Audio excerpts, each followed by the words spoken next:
Buonasera e ben ritrovati con una nuova edizione del TG Flash di newsicilia.it. Vediamo i titoli più importanti del pomeriggio.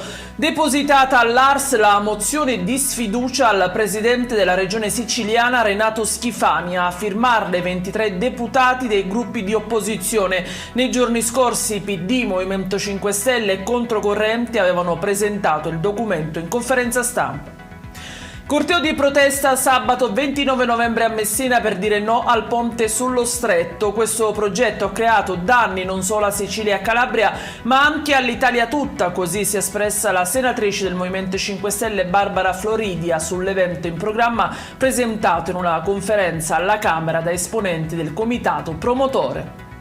La cronaca con un incidente sul lavoro, un operaio sessantenne di Belmonte Mezzagno è rimasto gravemente ferito dopo essere caduto da un'impalcatura al terzo piano in un cantiere edile all'interno del Policlinico di Palermo. Sui fatti stanno indagando i carabinieri e i tecnici dello Spresal.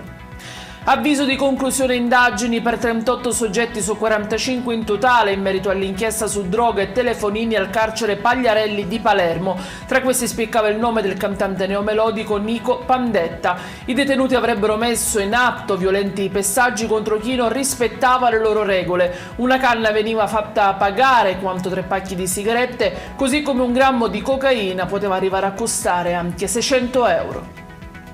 In chiusura il meteo, ancora giornate dal sapore invernale, anche per domani diramata un'allerta gialla per 3 province siciliane, nel resto dell'isola ancora nubi e freddo.